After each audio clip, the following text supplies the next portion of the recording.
কোরআনের ব্যাখ্যার মর্ম বুঝিয়েই আলেম সমাজের দায়িত্ব সমাপ্ত হবে না, বরং 3 নম্বর দায়িত্ব আলেম সমাজকে পালন করতে হবে আল্লাহর কোরআনের এক একটা বিধানকে অক্ষর অক্ষর আল্লাহর জমিনে প্র্যাকটিক্যাল ভাবে বাস্তবায়ন করে জাতিকে কোরআন কিভাবে বাস্তবায়ন করতে হয় সেটা দেখাতে হবে, সেটা শেখাতে হবে। আর এই জায়গায় এসে আলেম সমাজে কোরআনের ধারক বাহকদের সঙ্গে যারা শয়তানের অনুসারী তাদের সংঘাত তৈরি হয়ে যায়, যারা আল্লাহর কোরআনকে আল্লাহর জমিন থেকে নিশ্চিহ্ন করতে চায়, যারা কোরআনী সমাজ গড়বার ক্ষেত্রে অন্তরায় এবং বাধা তৈরি করতে চায়, তারা সাধারণত কোরআনের তেলাওয়াত কিংবা কোরআনের ব্যাখ্যা ততটা বিরোধিতা করে না, যতটা বিরোধিতা করে যখনই আমি কোরআনের এক একটা বিধান আল্লাহর জমিনে বাস্তবায়ন করতে যাব তখনই তারা আমার পথে অন্তরায় হয়ে দাঁড়াবার চেষ্টা করে। তারা চেষ্টা করবে, তারা কাজ করবে তাদের শয়তানের পক্ষে, তারা কাজ করবে আল্লাহর কোরআনের বিপক্ষে, তারা কাজ করবে কোরআনের এক একটা বিধান বাস্তবায়নের ক্ষেত্রে বাধা হয়ে দাঁড়াবে। তারা যদি আল্লাহর কোরআনের এক একটা বিধান বাস্তবায়নের ক্ষেত্রে বাধা হয়ে দাঁড়াতে পারে, শয়তানের দোসররা যদি শয়তানের নির্দেশ বাস্তবায়ন করতে গিয়ে আল্লাহর কোরআনের পথে অন্তরায় হয়ে দাঁড়াতে পারে, আল্লাহর বান্দারা আল্লাহর কোরআনের এক একটা বিধান বাস্তবায়ন করার জন্য শয়তানের দোসরদের মোকাবেলায় রাজপথে নামতে তারা প্রস্তুত থাকতে হবে।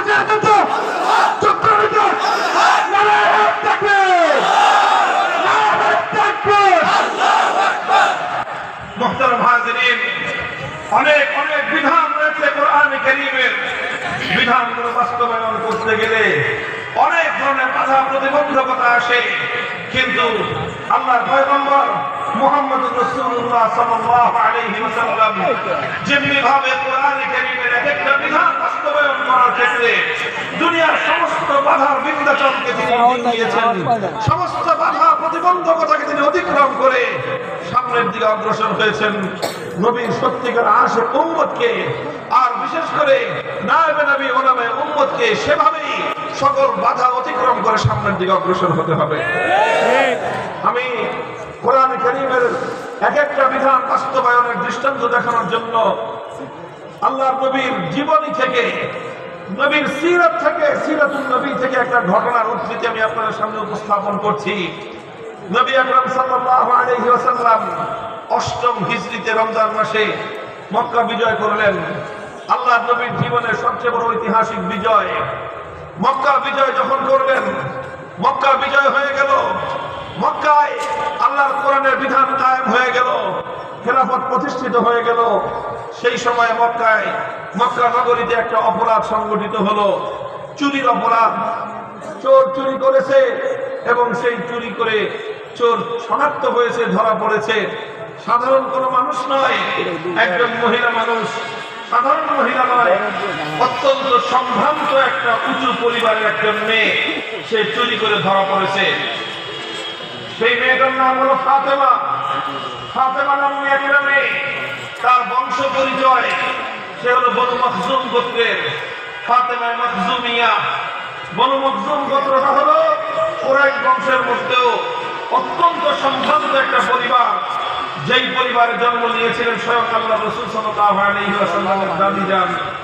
আল্লাহ নবীর যে বাবা খাজা আব্দুল্লাহ এবং নবীর চাচা খাজা আবু তালেব, এই দুই মহান ব্যক্তি যেই মহান মহিষী নারীর পৌরসে যার গর্ভে জন্মগ্রহণ করেছিলেন, সেই নারী বনু মখজুম গোত্রের ছিলেন, সালমা বিনতে আইস ইবনে ইমরান ইবনে মখজুম, আল্লাহ রাসূলের দাদি। সেই পরিবারের মেয়ে ফাফাজিয়া কওমুহা ইলা উসামা ইবনে যায়েদ।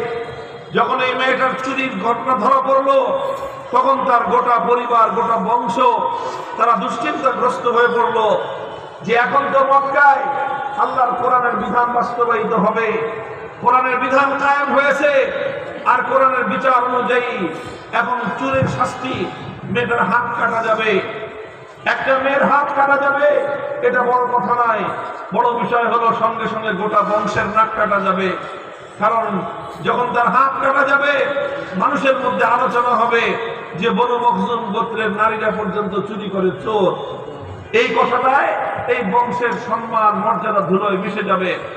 কাজেই তারা চিন্তা করলো, মশওয়ারা করলো, পরামর্শ করলো, যে করেই হোক এই মেয়ের হাত কাটাটা বাধা দিতে হবে। কিভাবে বাধা দেওয়া যায়? তখন তারা তদবির করা শুরু করলো। গোটা সম্প্রদায়, তারা আল্লাহ নবীর খুব কাছের একজন মানুষ, নবীজির ঘনিষ্ঠ একজন মানুষ সম্পর্কে আল্লাহ নবীর নাতি হয়, নবীজির পালক পুত্র যায়েদ ইবনে হারেসার ছেলে উসামা ইবনে যায়েদ।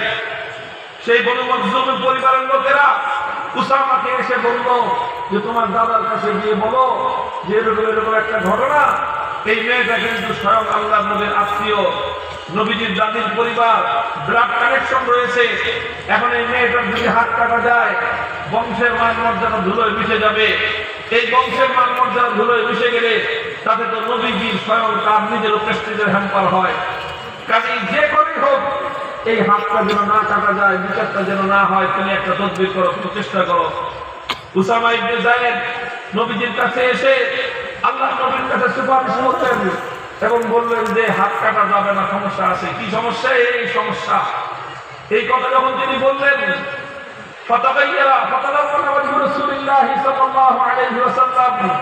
হাদিসের কিতাবের ভাষ্য, আমার নবীর চেহারার রং বদলে গেল। আল্লাহ নবী যখন রাগান্বিত হতেন, নবীর চেহারার রং বদলে যেত, লাল বর্ণ ধারণ করত। মনে হতো যেন নবীজির মুখমণ্ডলের মধ্যে বেদানার রস ছিটিয়ে দেওয়া হয়েছে, এমন লাল টুকটুকে হয়ে যেত আল্লাহ নবীর চেহারা। নবীর চেহারা এরকম রক্তিম বর্ণ ধারণ করলো। নবীজি ধমক দিলেন উসামাকে, আতাশফাউ ফি হাদ্দিন মিন হুদুদিল্লাহ, উসামা তোমার এত বড় দুঃসাহস, এখন আমি আল্লাহর কোরআনের বিধান বাস্তবায়ন করব, আল্লাহর হুকুম বাস্তবায়ন করব, সেই সময়ে তুমি বাধা দিতে তদবির করার জন্য এসেছো। খবরদার, হুঁশিয়ার করে দেই তোমাকে, ভবিষ্যতে আর কোনোদিন এই ধরনের কোনো কথা নিয়ে তদবির নিয়ে আমার কাছে আসবে না। আল্লাহ নবী উসামাকে ধমক দিয়ে বুঝতে পারলেন শুধু উসামাকে একা ধমক দিয়ে তো কাজ হবে না, কারণ বিষয়টা তো শুধু উসামার একার নয়, এই বিষয়টার সঙ্গে আমার গোটা বংশ জড়িত, বনু মখজুম গোত্র জড়িত, কুরাইশ বংশ জড়িত। এটার পিছনে গোটা আরবের শত বছরের জাহিলিয়াত এই বিষয়ের পেছনে আছে। কাজেই শুধু উসামা একাকে ধমকে কাজ হবে না, গোটা আরববাসীকে, মক্কার অধিবাসীদেরকে সংশোধন করতে হবে। এই জন্য আল্লাহ নবী মক্কার অধিবাসীদেরকে জমায়েত করলেন। ফালাম্মা কানা আশিয়্যু ক্বামা রাসূলুল্লাহ সাল্লাল্লাহু আলাইহি ওয়াসাল্লাম, বিকাল বেলায় আসরের নামাজের পরে আল্লাহ নবী দাঁড়িয়ে গেলেন জাতির উদ্দেশ্যে ভাষণ দেওয়ার জন্য। পবিত্র বাইতুল্লাহর সামনে আল্লাহ নবী দাঁড়ালেন, বাইতুল্লাহর চত্বরে গোটা মক্কাবাসী একত্রিত। আল্লাহ নবী মক্কার লোকদেরকে ডেকে বললেন যে দেখো, ইন্নামা হালাকা মান কানা ক্বাবলাকুম ইযা সারাকা ফীহিমুদ দাঈফ আকামু আলাইহিল হদ ওয়া ইযা সারাকা ফীহিমুশ শরীফ তারাকুহু। হে আমার আরববাসী, হে আমার মক্কার অধিবাসী, হে আমার কুরাইশ বংশের আমার আত্মীয় স্বজন, আমার আপনজনেরা, তোমরা শুনে রাখো, আল্লাহ পাক রব্বুল আলামিন অতীতকালে পৃথিবীর অনেক জাতিকে আল্লাহ ধ্বংস করে দিয়েছেন। কি অপরাধ ছিল তাদের? তাদের অপরাধ ছিল যখন তাদের মধ্যে কোন প্রভাবশালী মানুষ, কোন সম্ভ্রান্ত মানুষ, কোন পাওয়ারফুল ক্ষমতাবান মানুষ, কোন শক্তিশালী মানুষ যখন তাদের মধ্যে কোনো অপরাধ করত, কোন টাকা পয়সাওয়ালা শিল্পপতি অথবা কোন ক্ষমতাবান রাজনৈতিক নেতা অথবা কোন পাওয়ারফুল কোন সম্ভ্রান্ত কোন ব্যক্তি, প্রভাবশালী ব্যক্তি, এমপির সারা, মন্ত্রীর দুলাভাই, চেয়ারম্যানের খালু, এই জাতীয় লোকজন, প্রভাবশালী লোকজন, শিল্পপতি, টাকা পয়সাওয়ালা, ইন্ডাস্ট্রিয়ালিস্ট, রাজনৈতিক নেতা, এই জাতীয় লোকেরা যখন তাদের মধ্যে অপরাধ করত, তখন সেই লোকের উপর কোনো আইনের শাসন প্রয়োগ করা হতো না, নানা সিস্টেম করে তাদেরকে পার করে দেওয়া হতো। আর সেই একই অপরাধ যখন করতো ওই একই অপরাধ করলো কোন গরিব মানুষ,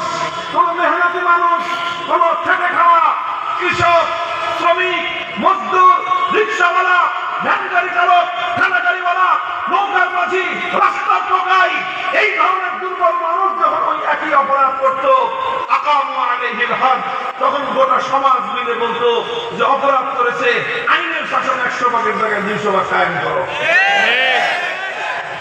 সবলের উপর একরকম বিচার, দুর্বলের জন্য আরেক রকম বিচার, বড় লোকের জন্য এক বিচার, গরিবের জন্য আরেক বিচার, সরকারি দলের এক বিচার, বিরোধী দলের জন্য আরেক বিচার। আল্লাহ নবী বলেন, যখন কোন সমাজের মধ্যে এইরকম বৈষম্য সৃষ্টি হয়, যখন কোন সমাজের মধ্যে এই ধরনের বৈষম্য দেখা যায়, এই বৈষম্য করা, বিচার ব্যবস্থার মধ্যে এরকম বৈষম্য তৈরি করা, এটা মামুলি কোনো অন্যায় নয়, এটা ছোটখাটো কোনো অপরাধ নয়, বরং এটা এত জঘন্য অপরাধ। যেই সমাজের বিচার ব্যবস্থা বৈষম্য তৈরি হয়, যেই সমাজের মধ্যে একদল মানুষের জন্য এক বিচার, আরেক দল মানুষের জন্য আরেক বিচার, একই অপরাধ করলে একজনের সাজা হবে, ওই একই অপরাধ করবে আরেকজন পার পেয়ে যাবে, এমন বৈষম্য যেই সমাজে তৈরি হয়, সেই সমাজকে আমার আল্লাহ পাক ধ্বংস করে দেয়। মুহতারাম হাজিরিন, নবী আকরাম সাল্লাল্লাহু আলাইহি ওয়াসাল্লাম সেই জাতিকে কথা বোঝালেন, সুতরাং বৈষম্য করা যাবে না। তোমরা মনে করেছো তকবীর নিয়ে এসেছো আমার কাছে যে আমার আত্মীয়, আমার রক্তের সম্পর্ক, আমার দাদির পরিবারের লোক অপরাধ করেছে, এই জন্য মনে করেছো যে আমি তাকে ছেড়ে দিব, আমি তার উপর আল্লাহর কোরআনের বিধান বাস্তবায়ন করব না। এই কথা মনে করে তোমরা আমার কাছে তদবিরের জন্য তোমরা উসামাকে পাঠিয়েছো।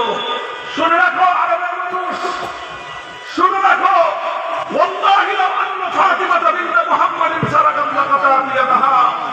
আল্লাহর নবী যে কথাটা বললেন, সেই কথাটা যদি সহিহ হাদিসের মধ্যে বর্ণিত না হতো, পৃথিবীর কোন মানুষ নিজের মুখে সেই কথা উচ্চারণ করার সাহস পেত না। আল্লাহর নবী বললেন, আমি আল্লাহর নামে শপথ করে বলতেছি, আজ আমার গোত্র, আমার দাদির পরিবারের, আমার রক্তের সম্পর্কের ওই বনু মখজুম গোত্রের মেয়ে ফাতেমা নয়, আজকে যদি আমি মুহাম্মদুর রাসূলুল্লাহর কলিজার টুকরা, আমার আদরের দুলালি, জান্নাতের সরদারনি, আমার মেয়ে ফাতেমা যদি চুরি করে ধরা পড়তো, খোদার কসম খেয়ে বলি, আমি আল্লাহর নবী তার হাত কেটে দিতে এতটুকু বিলম্ব করতাম না। মুহতারাম হাজিরিন, এই হলো ইসলামের বিধান। এইভাবে আল্লাহর পয়গম্বর, আল্লাহর নবী এক একটা কোরআনের বিধান সমাজে বাস্তবায়ন করেছেন। একটা একটা করে বিধান বাস্তবায়ন করে আল্লাহর নবী সমাজের গভীর থেকে সমস্ত জাহিলিয়াত এবং বর্বরতার সকল সূত্র উপরে ফেলেছিলেন। এরপরে সেই সমাজে মানবতার ফুল বাগান তৈরি হয়েছিল। এরপরে সেই সমাজের মধ্যে আলোকিত সমাজ তৈরি হয়েছিল। এরপরে সারা পৃথিবীকে তারা আলো বিকিরণ করতে পেরেছিল। মুহতারাম হাজিরিন, এই জন্য আমি বলি, এই যে বিচার ব্যবস্থার যে বৈষম্য, আজ কথা বলতে বাধ্য। আমরা একটা দেশে বসবাস করছি, একটা সমাজে বসবাস করছি। আমরা এই সমাজ নিয়ে অনেকে গর্ব করি, অহংকার করি এই দেশ নিয়ে। আমরা তো বলি এখন, আগে বলতাম স্বাধীনতা পেয়েছি, 5ই আগস্টের পরে তো বলি দ্বিতীয় স্বাধীনতা। সব ঠিক আছে, স্বাধীনতা তো অনেক পেয়েছি, তবে এখন আমি বলবো স্বাধীনতা পেয়েছি, স্বাধীন হয়েছে আমার মাটি, মানচিত্র স্বাধীন হয়েছে, স্বাধীন হয়েছে পতাকা, স্বাধীন হয়েছে, কিন্তু এ জাতি এখনো পর্যন্ত স্বাধীনতা পায় না। মানচিত্রের স্বাধীনতা পেয়েছি, পতাকার স্বাধীনতা হয়েছে, জাতির স্বাধীনতা এখনো পর্যন্ত হয় নাই। বলবেন কেন্দ্রে জাতির স্বাধীনতা হয় নাই? দেখেন, এই বিচার ব্যবস্থার কথা বললাম তো, আমি এই বিচার ব্যবস্থার কথাই বলি। আজ আমরা যেই দেশে বসবাস করি, এই দেশে একটা বিচার ব্যবস্থা আছে, এই দেশে আদালত আছে, আইন আদালত আছে। আদালতে বিচারপতি সাহেব বিচার করে থাকেন, সব আছে, কিন্তু এই কথাটা না বললেই নয়। তিক্ত বাস্তবতা হলো, এই বিচার ব্যবস্থার মূল কথা হলো এই, টাকা আছে যার, বিচার আছে তার। টাকা নাই যার, বিচার নেই তার।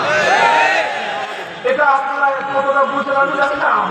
যারা আমার মতো কারাগারের অন্ধকার প্রকোষ্ঠে থেকেছেন, আর কারাগারের সেই অন্ধকার জগতে, কারাগারের সেই দুর্ভেদ্য দেয়ালের মধ্যে বন্দী মানবতার আত্মনাদ যারা শুনেছেন, অসংখ্য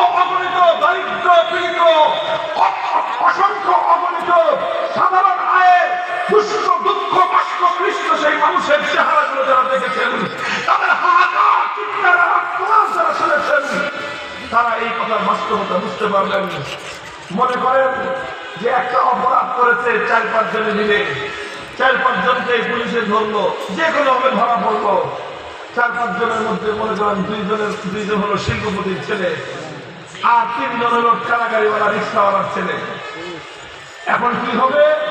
যারা কোটিপতি সঙ্গে সঙ্গে গিয়ে 1 লাখ, 2 লাখ, 5 লাখ যত টাকা লাগে টাকা খরচ করে বড় বড় উকিল, ব্যারিস্টার, আইনজীবী ভাড়া করবে। কথা বলেন? সে আইনজীবী মুখ করবে, 7 কোর্টে না হয় 10 কোর্টে যাবে, 10 কোর্টে না হয় হাইকোর্টে যাবে। 1 মাস, 2 মাস, 3 মাস, 6 মাসের মাথায় জামিন হয়ে মুখ খুলিয়ে এসে বের হয়ে আসবে।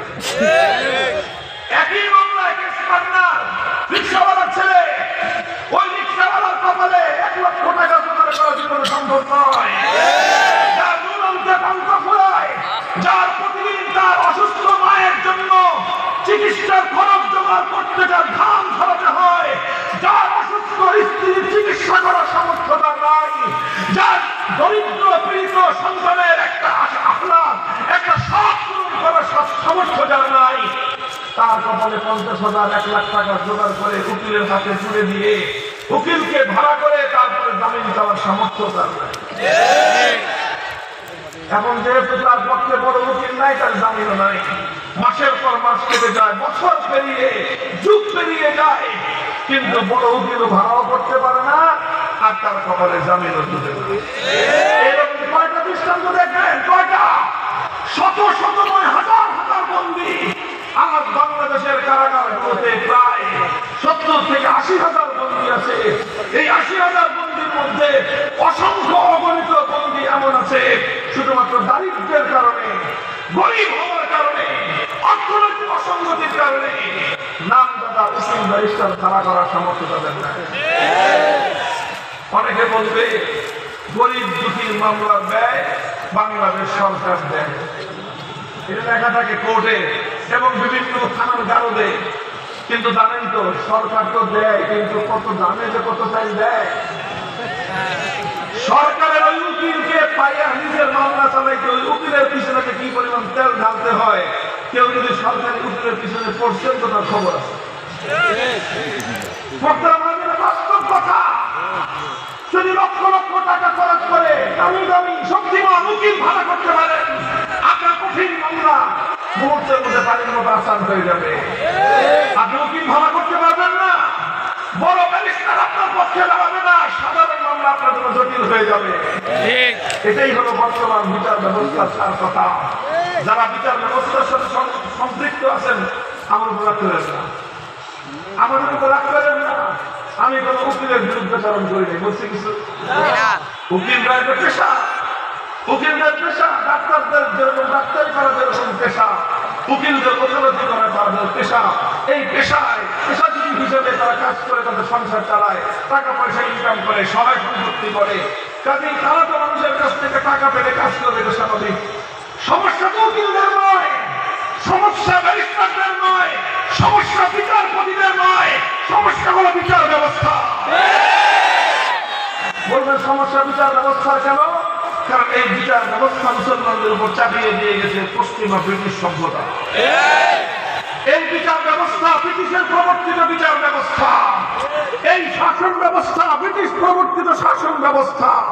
আমরা যে শিক্ষা ব্যবস্থা এখন আমাদের সন্তানদেরকে শেখাই, এই শিক্ষাটাও শিক্ষা ব্যবস্থা ব্রিটিশ প্রবর্তিত শাসন শিক্ষা ব্যবস্থা। তাহলে স্বাধীন হলো কোথায়?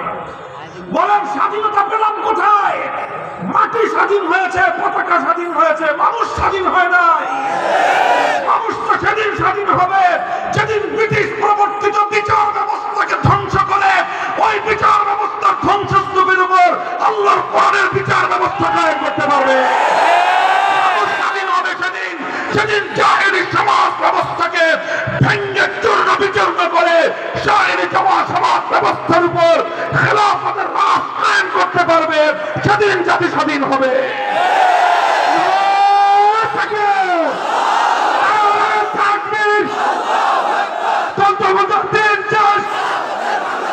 আগামীর বাংলাদেশ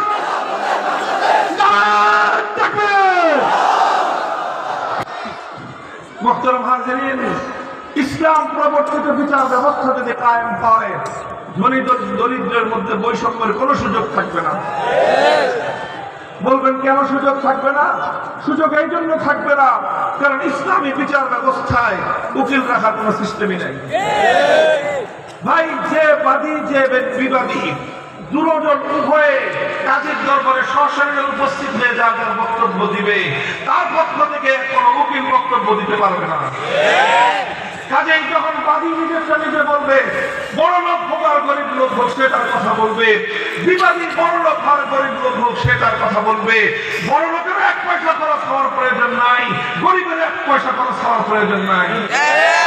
তদন্ত করতে হলে রাষ্ট্রীয় খরচে তদন্ত করা হবে, আদালতের খরচে তদন্ত করা হবে। রাষ্ট্র সেই খরচ দিবে, সরকার সেই খরচ দিবে, আদালত সেই খরচ দিবে। সুতরাং ধনী গরিব যাদের মধ্যে মামলা মোকদ্দমা হোক, বৈষম্যের কোনো সুযোগ ইসলামী বিচার ব্যবস্থায় না। এই জন্য হ্যাঁ মুসলমান, শুধু সিরাতুন নবীর ওয়াজ শুনলে কাজ হবে না। আল্লাহর পয়গম্বর যেই বৈষম্যহীন সমাজ গড়বার জন্য, ইনসাফ ভিত্তিক সমাজ গড়বার জন্য আমার নবী আল্লাহর জমিনে প্রেরিত হয়েছিলেন। নবীর উম্মতেরা ওঠো, দাঁড়াও, শপথ করো, বৈষম্যমূলক এই সমাজ ব্যবস্থা ভেঙে গুড়িয়ে দিতে হবে।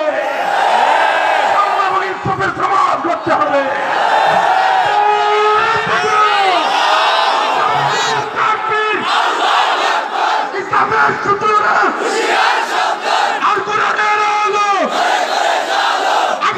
বাংলাদেশ আমাদের মধ্যে নেতা আছে,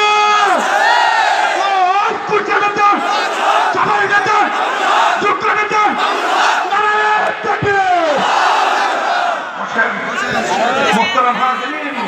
মনে রাখবেন, ইনসাফ, ন্যায়পরায়ণতা, সাম্য কায়েম করা, বেইনসাফি দূর করা সমাজ থেকে, এটা শুধুমাত্র বৈষম্যহীন বৈষম্য বিরোধী ছাত্র নেতৃবৃন্দের দায়িত্ব একা নয়। বৈষম্যহীন সমাজ গড়া, ইনসাফপূর্ণ সমাজ গড়া, সমাজ থেকে, রাষ্ট্র থেকে, জাতির মধ্য থেকে সমস্ত অন্যায়, অবিচার, বেইনসাফি দূর করার দায়িত্ব সমস্ত উম্মতে মুহাম্মাদীর, বিশেষ করে আলেম সমাজের দায়িত্ব এটা। আল্লাহর কোরআন সূরাতুল হাদীদের মধ্যে আল্লাহ বলেছেন, লাকাদ আরসালনা রুসুলানা বিল বায়িনাত ওয়া আনজালনা মাআহুমুল কিতাবা ওয়াল মিজান লিয়াকুমান নাসু বিল কিসতি। আল্লাহ বলেছেন, আমি সমস্ত নবী রাসূল দুনিয়াতে প্রেরণ করেছি, সমস্ত আসমানী কিতাব আমি নাযিল করেছি। মৌলিক একটা উদ্দেশ্য হলো মানব সমাজের মধ্যে ইনসাফ কায়েম করা। আমাদের আলেমদের কাছ থেকে, হুজুরদের কাছ থেকে এক শ্রেণীর মানুষ ইনসাফের কথা, বৈষম্যহীন দেশ গড়ার কথা, সমাজ গড়ার কথা শুনতে চায় না। তারা শুধু আমাদের কাছ থেকে ওয়াজ শুনতে চায় আখিরাতের ওয়াজ, তারা শুধু আমাদের কাছ থেকে শুনতে চায় কবরের ওয়াজ। তারা বলে যে হুজুর মাটির নিচে যা আছে বলেন, আসমানের উপরে যা আছে বলেন। আসমানের নিচে আর মাটির উপরে যা আছে সেটা রাজনীতিবিদরাই বলবে। এটা আরেকটা জাহেলিয়াত। এই ব্রিটিশ প্রবর্তিত পশ্চিমা এই ধোঁকাবাজির রাজনীতি, এই বিলাসিতার রাজনীতি, এই পুঁজিবাদের রাজনীতি, এটাই সমাজকে ধ্বংস করে ফেলেছে। এই ধোঁকাবাজির রাজনীতি সর্বপ্রথম লক্ষ কোটি মুসলমানের ঈমান হরণ করেছে। সমাজকে, মুসলমানদেরকে ইহুদি এবং খ্রিস্টানদের গোলামে পরিণত করেছে। হে মুসলমান, আল্লাহর কোরআন যে রাজনৈতিক দর্শন দিয়েছে, তুমি মুসলমান যদি রাজনীতি করতে হয়, কোরআনের বাইরে রাজনীতি কোনো মুসলমান করতে পারে না। সে আওয়াজ তুলতে হবে আজকে, সে কথা বলতে হবে বলিষ্ঠ কণ্ঠে। হে আমাদের যুব সমাজ, বিশেষ করে তরুণ সমাজ, মেহনতি সমাজ, ছাত্র সমাজ, তোমরা যদি দাঁড়িয়ে যাও, ইনশাআল্লাহ আগামীর বাংলাদেশ হবে আল কোরআনের বাংলাদেশ।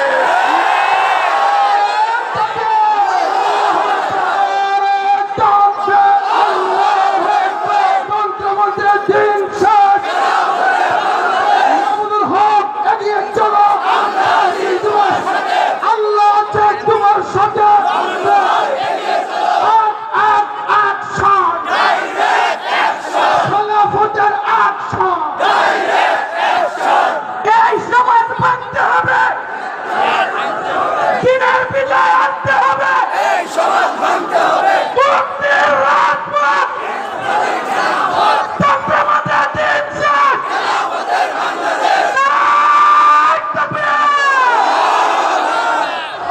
হাজিরিন, এজন্য বলি কোরআন পড়ুন, কোরআন বুঝুন, এরপরে হলো কোরআনী সমাজ কায়েম করার জন্য সংঘবদ্ধ হন। তৈরি আছেন ইনশাআল্লাহ? আল্লাহ কোরআনের কারীমকে নিয়ে আল্লাহ পয়গম্বরের সর্বশেষ দায়িত্ব ছিল যেটা নবীজি করেছেন, সেটা হলো মানুষকে প্রথমে আল্লাহ কোরআনের তেলাওয়াত শিখিয়েছেন, শুনিয়েছেন, তারপরে কোরআনের মর্ম বুঝিয়েছেন, এরপরে কোরআনের কারীমের এক একটা বিধান আল্লাহর জমিনে বাস্তবায়ন করেছেন। এরপরে আল্লাহ নবী মানুষকে শুধুমাত্র একবার দুইবার কোরআনের বিধান বাস্তবায়ন করে ক্ষান্ত হন নাই, বরং প্রতিটা মানুষের আল্লাহ তার চরিত্র এমনভাবে গঠন করেছেন যে প্রতিটা মানুষের চরিত্র আল্লাহ কোরআনী চরিত্রে পরিণত হয়েছে। কাজে এটাই হলো তাজকিয়া, কোরআনী চরিত্র গঠন করতে হবে। কোরআনী চরিত্র গঠন করার জন্য কোরআনী সমাজ গড়তে হবে। কোরআনী সমাজ গড়ার জন্য আল্লাহর কোরআনকে বুঝতে হবে, অনুধাবন করতে হবে। এইভাবে আল্লাহর কোরআনকে কেন্দ্র করে একটা সমাজ আমরা গড়তে চাই। আমাদের সঙ্গে আপনারা কাজ করবেন তো ইনশাআল্লাহ? দেখেন, আমাদের দুনিয়ার কোনো স্বার্থ নাই, রাজনৈতিক কোনো ধান্দা আলহামদুলিল্লাহ আমাদের নাই। আমরা আমাদের ব্যক্তিগত কোনো স্বার্থে আপনাদেরকে আহ্বান জানাই না। আমাদের একমাত্র আহ্বান আল্লাহর কোরআনের পক্ষে। আমাদের একমাত্র আহ্বান আল্লাহর নবী যেই সমাজ দুনিয়াতে কায়েম করে উম্মতের সামনে যেই মডেল যে আদর্শ পেশ করে গিয়েছেন, আমরা সেই আল্লাহর নবীর মডেলের উপরে একটা সমাজ গড়তে চাই। আলহামদুলিল্লাহ বাংলাদেশ ধীরে ধীরে সেদিকে অগ্রসর হয়ে যাচ্ছে। কথা বলেন ঠিক না বেঠিক? এদেশের তরুণ সমাজ জাগতে শুরু করেছে। এদেশের তরুণ সমাজ এখন আল্লাহর কোরআনের চেতনা বুকে ধারণ করতে শুরু করেছে। এদেশের তরুণ সমাজ তারা ফ্যাসিবাদের বিরুদ্ধে, স্বৈরাচারের বিরুদ্ধে, জালিমের বুলেটের মুখে মুখ চিতি আবু সাঈদের মতো দাঁড়িয়ে যেতে শিখেছে। জাতির মায়েরা তাদের সন্তানদেরকে অন্যায় এবং অবিচারের বিরুদ্ধে যুদ্ধের ময়দানে যাওয়ার জন্য উদ্বুদ্ধ করতে শিখেছে। যে জাতির মায়েরা তাদের সন্তানদেরকে অন্যায়ের বিরুদ্ধে মোকাবেলা করার জন্য যুদ্ধের ময়দানে পাঠায়, সে জাতিকে কেউ দাবায় রাখতে পারবে না ইনশাআল্লাহ। কাজেই আমাদের আহ্বান, আসুন, অনেক কিছুই তো দেখা হয়েছে, অনেক রঙের বাংলাদেশ আমরা দেখেছি। কথা বলেন ঠিক না বেঠিক? অনেক রঙের বাংলাদেশ দেখেছেন। এক সময় আমরা দেখেছি সোনার বাংলাদেশ, তারপরে এসে আরেকজন গেয়েছেন নতুন বাংলাদেশের গান, তারপরে আরেকজন এসে দেখালেন সবুজ বাংলাদেশের চিত্র, এরপরে আরেকজন এসে বললেন ডিজিটাল বাংলাদেশের গল্প, সর্বশেষ দেখা হলো স্মার্ট বাংলাদেশ। যা কিছু দেখলাম মানুষের কপালে শান্তি জুটে নাই।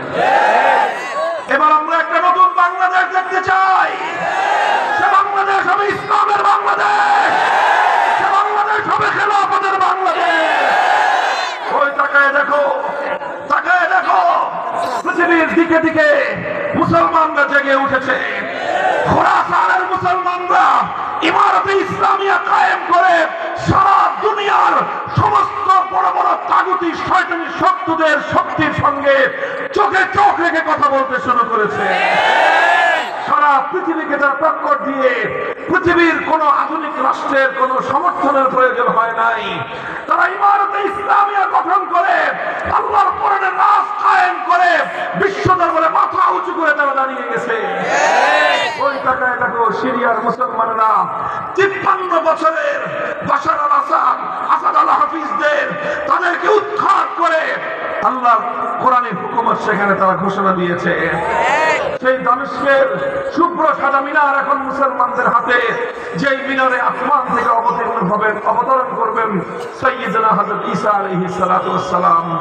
ওই টাকায় দেখো ফিলিস্তিনের হামাসের মুজাহিদিনরা কিভাবে তারা বুক টান করে ছোট্ট ছোট্ট শিশুরা পর্যন্ত জায়নবাদী ইহুদিদের মোকাবেলায় মাঠে নেমেছে। খোরাসান থেকে ফিলিস্তিন, দামেস্ক থেকে নিয়ে বাগদাদ পর্যন্ত মুসলমানরা যেভাবে জেগে উঠছে, আল্লাহর কসম খেয়ে বলে ইনশাআল্লাহ ইসলামের অগ্রযাত্রা রুখে দেওয়ার সাধ্য পৃথিবীর কোন শক্তির হবে না। এখন কথা হলো, আমরা বাংলাদেশের মুসলমান ঘুমায় থাকবো না, জেগে উঠবো। যদি জেগে উঠো, আলহামদুলিল্লাহ 5ই আগস্টের বিপ্লব আমাদের চোখে আঙুল দিয়ে দেখিয়ে দিয়েছে বিপ্লবের জন্য অনেক বড় রাজনৈতিক দলের প্রয়োজন নাই, বড় নেতার দরকার নাই।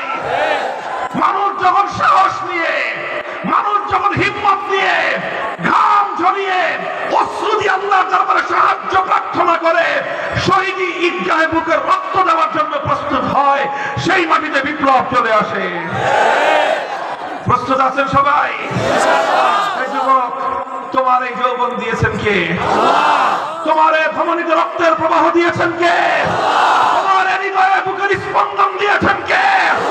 এই রক্ত যদি জমিনে ঝরতে হয়, আব্রাহাম লিঙ্কনের আদর্শের জন্য নয়, শেখ মুজিব জিয়াউর রহমানদের আদর্শের জন্য নয়, কার্ল মার্কস মাও জেদুং লেনিনদের আদর্শের জন্য নয়, রক্ত দিতে হবে আল্লাহর জমিনে, আল্লাহর কোরআনের জন্য, আল্লাহর দ্বীনের জন্য দিতে হবে।